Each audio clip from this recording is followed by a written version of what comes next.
सावधान, इनको जाने बिना व्यर्थ हो जाएगा किया हुआ शिव पूजन। स्वयं महादेव जी ने दिया है वरदान, अपने ही मांस को खा जाने वाले इस शिव गण की पूजा के बिना नहीं मिलता शिव पूजन का फल। एक समय की बात है जब दैत्य जलंधर त्रिलोक पर विजय प्राप्त कर अपना शासन चला रहा था।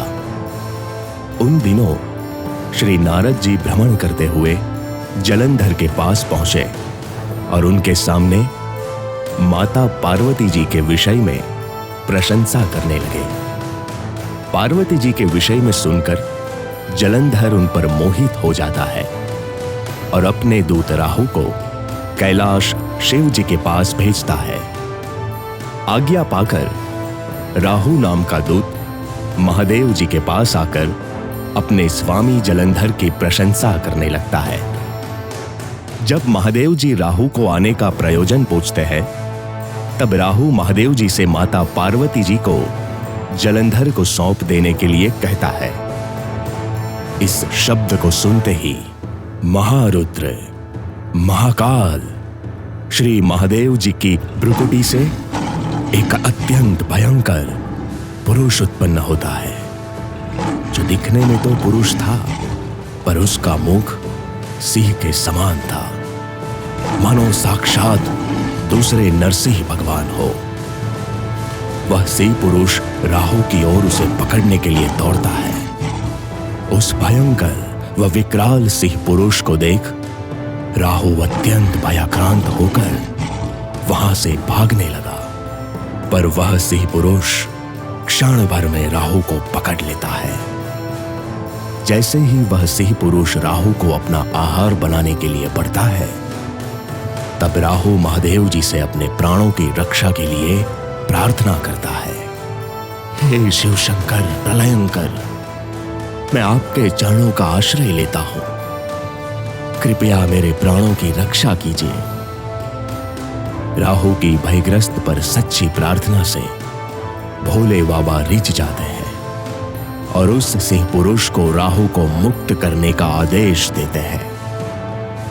राहु को छोड़ने के बाद वह सिंह पुरुष शिव जी के पास आकर कहते हैं, हे प्रभु, भूख और प्यास के कारण मैं बहुत व्याकुल हो रहा हूं। आपकी आज्ञा अनुसार मैंने हाथ में आया हुआ आहार छोड़ दिया। अब मेरी क्षुधा को आप ही शांत करने की कृपा करें। तब भगवान शिव जी कहते हैं कि एक काम करो, तुम स्वयं को ही खाना शुरू कर दो। भगवान की आज्ञा होते ही वह सिंह पुरुष अपने ही हाथ पैर को खाते हुए स्वयं को नष्ट करने लगा और अंत में केवल उनका मुख ही बचता है। की हुई आज्ञा का इस प्रकार पालन देखकर भगवान आशुतोष अत्यंत प्रसन्न होकर कहते हैं, आज से तुम मेरे गण कहलाओगे और मेरे द्वारपाल बनकर दुष्टों को भयभीत करने वाले महावीर कीर्तिमुख के नाम से जाने जाओगे। इतना ही नहीं, मेरी पूजा में तुम्हारी भी पूजा होगी और जो तुम्हारी पूजा नहीं करेंगे वो मुझे प्रिय नहीं होंगे और उनका किया हुआ पूजन भी व्यर्थ होगा। श्री शिव महापुराण की रुद्र संहिता के युद्धखंड में 19वें अध्याय में श्री सनत कुमार महर्षि वेदव्यास जी को कहते हैं, इति शंभोर वरम प्राप्य पुरुषः प्रजहर्षसः तदा प्रभृति देवेश द्वारे कीर्ति मुखः स्थितः। अर्थात इस तरह भगवान शिव जी से वरदान पाकर वह पुरुष अत्यंत हर्षित हो गया, प्रसन्न हुआ। तब से लेकर महादेव के द्वार पर वह कीर्ति मुख स्थित है। पूजनीयो विशेषेण सगण शिव पूजने नार्जयन्ति ये पूर्वम तेषामर्चा वृथा भवेत्। अर्थात भगवान शिव जी की पूजा में वह विशेष रूप से पूजनीय है, पूजन करने योग्य है।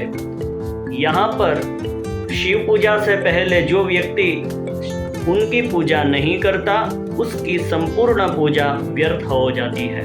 इस कारण कभी भी हम अगर शिव पूजन के लिए जाते हैं तो शिव पूजन से पूर्व जैसे हम भगवान गणपति को प्रणाम करते हैं, उनका पूजन करते हैं, श्री नंदीश्वर, श्री भैरव देवता, उनका पूजन, उनको प्रणाम करते हैं, उसी तरह शिव पूजन से पूर्व कीर्तिमुख जी को भी अवश्य प्रणाम करना चाहिए, उनकी पूजा करनी चाहिए। अगर आप शिवालय में जाते हैं और द्वार पर यदि उनकी आकृति नहीं भी बनी है तब भी द्वार पर खड़े होकर हम प्रणाम तो कर ही सकते हैं, कह सकते हैं श्री कीर्ति मुखाय नमः। अगर आपके पास चंदन है, चावल है, पुष्प है तो वो सब इकट्ठा करके कुछ चढ़ा भी सकते हैं। श्री कीर्ति मुखाय नमः सर्वोपचारार्थे गंधाक्षर पुष्पम समर्पयामि, यही चढ़ा दिया तब भी भोले बाबा के गण है वो प्रसन्न हो जाएंगे।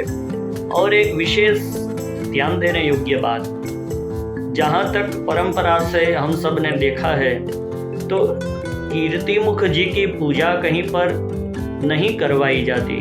जो करवाते हैं उन पंडितों को प्रणाम, परंतु ज़्यादातर पूजन में हमने कीर्तिमुख जी को नहीं देखा।